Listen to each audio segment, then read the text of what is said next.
Hello friends, जैसे कि हमने अपनी लास्ट वीडियो में पढ़ा था कि लर्निंग क्या होती है, लर्निंग की इम्पोर्टेंस क्या होती है, उसका मीनिंग हमने जाना था। तो आज अब हम दूसरे पार्ट में, सेकंड पार्ट में पढ़ेंगे characteristics of learning. Characteristics of learning में क्या होता है, लर्निंग की क्या क्या विशेषताएं होती है, उनके बारे में आज हम बात करेंगे।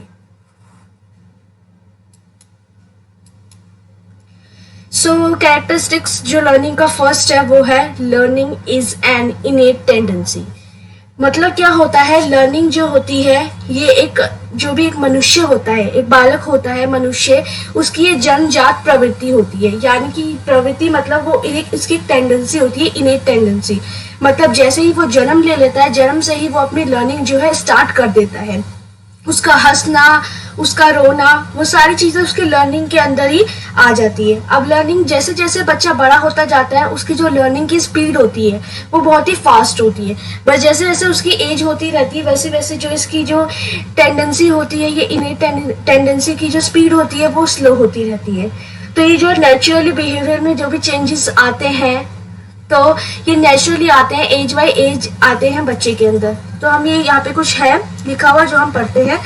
इनेट refers to traits that are inborn rather than acquired और लर्न।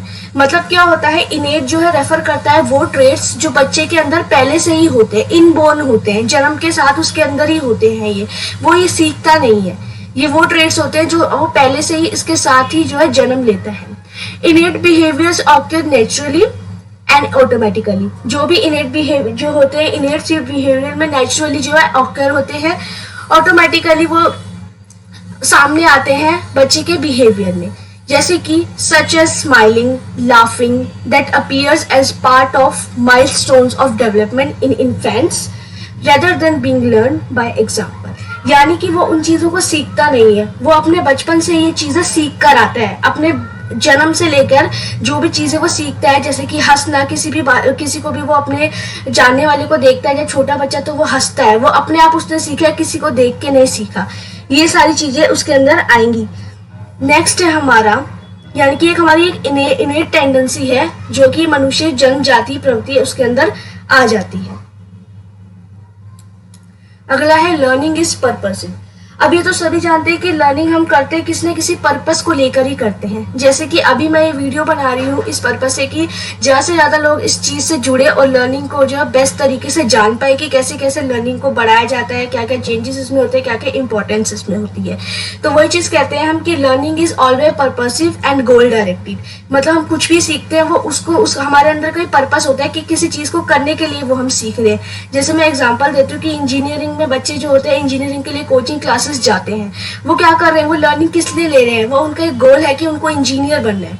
तो उनका गोल है, उस गोल को फुलफिल करने के लिए वो जो है अपनी लर्निंग को इनहेंस करके जो है अपनी लर्निंग को एक पर्पसिव लर्निंग बना रहे हैं, जो कि उसका एक गोल है, गोल ओरिएंटेड है बेसिकली उसकी लर्निंग कि उसको इंजीनियर बनना है।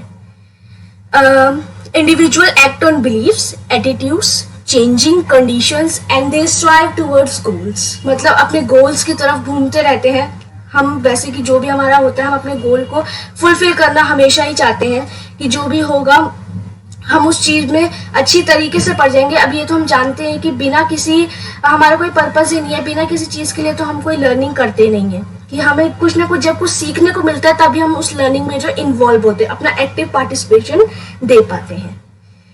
तो लर्निंग इज ऑलवेज पर्पसफुल होती है, वो हमेशा पर्पसफुल होती है, किसी न किसी गोल को फुलफिल करती है and centred around a primary goal. और जो भी हमारा प्राइमरी गोल होता है उसकी तरफ एक सेंटर्ड गोल होता है। तो learning is purposive. And next है हमारा learning is N continuous process. अब क्या होता है, लर्निंग ये नहीं होता कि हम एक बार ही सीख के बैठ गए, नहीं, ये हमारी जैसे जैसे एक चाइल्ड का बोर्न होता है, जैसे वो इन्फेंट होता है, इन्फेंट के साथ जैसे वो डाई होता है, तो इसके बीच के जितना भी पीरियड होता है वो हमेशा सीखता रहता है। लर्निंग कभी भी पॉज नहीं होती, लर्निंग हमेशा एक कॉन्टिन्यूअस प्रोसेस रही है हमेशा से, और हमेशा से हम कुछ ना कुछ चीजें जो है सीखते आ रहे हैं।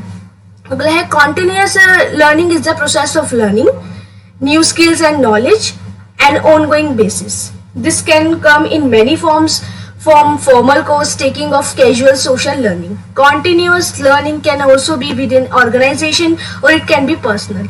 क्या होता है, लर्निंग जो होती है हमारी कोई कैजुअल भी हो सकती है, किसी ऑर्गेनाइजेशन को लेकर भी हो सकती है हमारी लर्निंग, और हमारा ये पर्सनल बेनिफिट भी हो सकता है कि हम अपने पर्सनल बेनिफिट से कोई चीज़ सीखना चाह रहे हैं, तो वो लर्निंग जो होती है हमेशा हम सीखते रहते हैं। जैसे कि हमने लर्निंग के बारे में जब हमने इंपॉर्टेंस करी थी, हमने बात करी थी कि हमारे पास पहले ये नॉलेज थी कि हम आटा जो है हाथों से गूंथ सकते हैं, लेकिन जैसे जैसे हमने अपनी लर्निंग को इन्हेंस किया, हमने ये जाना कि हम मशीन से भी आटा गूंथ सकते हैं। तो इससे क्या हुआ, हमने जो अपनी लर्निंग को जो थी उसको एक कॉन्टिन्यूस प्रोसेस में रखा, वो कॉन्टिन्यूस प्रोसेस में हुई, तो उसके कॉन्टिन्यूस प्रोसेस में हो जाने से उसकी लर्निंग जो है इनहेंस हुई हमारी, ठीक है, और वो हमेशा चलती रहती है हमारी लर्निंग, कभी भी पॉज नहीं लेती हमारी लर्निंग।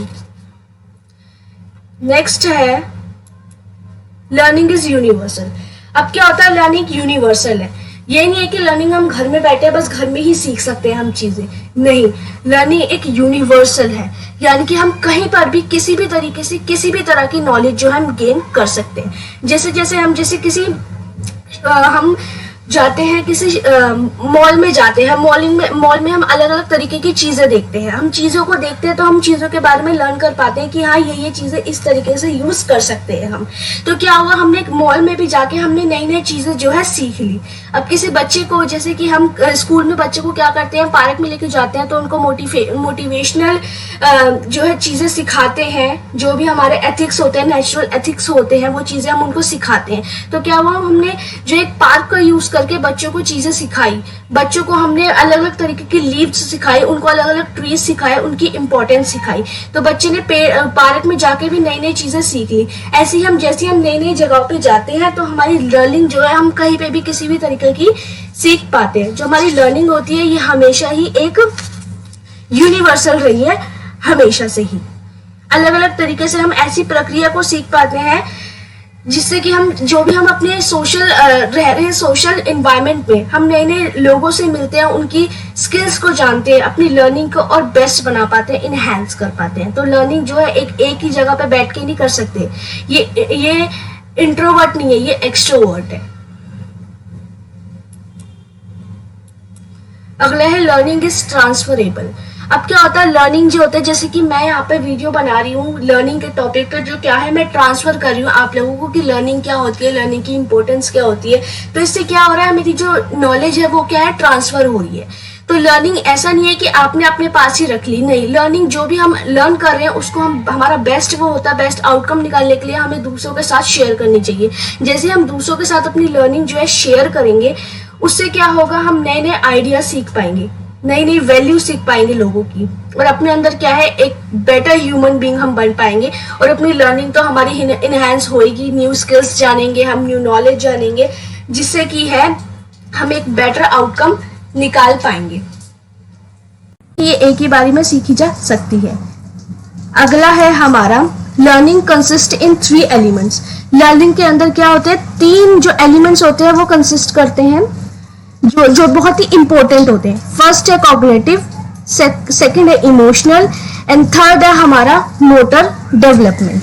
अब मोटर डेवलपमेंट में हम क्या करते हैं, मोटर डेवलपमेंट मतलब होता है एक चाइल्ड का फिजिकली डेवलपमेंट होना, वो किसी भी चीज में इन्वॉल्व हो जाएगा। जैसे ही चीजों में इन्वॉल्व होगा तो क्या होगा, उसका फिजिकली जो है वो अपने आप को इनहेंस कर पाएगा। फिजिकली इनहेंस करने के बाद क्या होगा, वो चीजों में जो है बहुत ही अच्छी तरीके से घुस जाएगा, नहीं अपनी जो बॉडी को है वो अच्छी तरीके से स्किलफुली यूजफुल कर पाएगा। कॉग्निटिव मतलब होता है कि रिलेटेड टू आवर माइंड, यानी कि माइंड से रिलेटेड चीजें। तो लर्निंग में क्या है, जो भी हम कुछ सीखते हैं उसमें हमारा माइंड तो लगता ही है, हम माइंड में जो है उस चीज को सेव करके रख लेते हैं आगे के यूज के लिए। एंड थर्ड है इमोशनल। इमोशनल में क्या होता है, इमोशनल डेवलपमेंट जो होता है एक चाइल्ड के लर्निंग में बहुत ही इंपॉर्टेंट रोल प्ले करता है। इमोशनल में क्या, इमोशनल डेवलपमेंट से एक चाइल्ड जो है अपने इमोशंस को कंट्रोल करना सीख जाता है। जैसे जैसे वो अपने इमोशन को जो कंट्रोल करना सीख जाएगा, वो क्या करेगा, एक बेटर ह्यूमन बीइंग बन पाएगा। एक बेटर ह्यूमन बीइंग बनने से क्या होगी, उसके लर्निंग पे कोई अफेक्ट नहीं पड़ेगा, उसकी लर्निंग और ही बेहतर बन पाएगी। जो क्या है, तो इसका 6th हमारे कैरेक्टरिस्टिक्स है, लर्निंग कंसिस्ट इन 3 एलिमेंट्स। जो 3 मेन एलिमेंट्स है वो है cognitive, emotional and motor development. तो एक बार हम इसको फिर से देख लेते हैं। फर्स्ट है learning is an innate tendency, second है learning is purposeful, and third learning is a continuous process, learning is universal, learning is transferable, and sixth is learning consist in 3 elements. So hope so आपको सारे जो है elements जो है इसके learning के सारे कैरेक्टरिस्टिक्स है वो याद हो गए होंगे। और thank you for watching my video. If you like my video then please subscribe, share and comment. Thank you so much.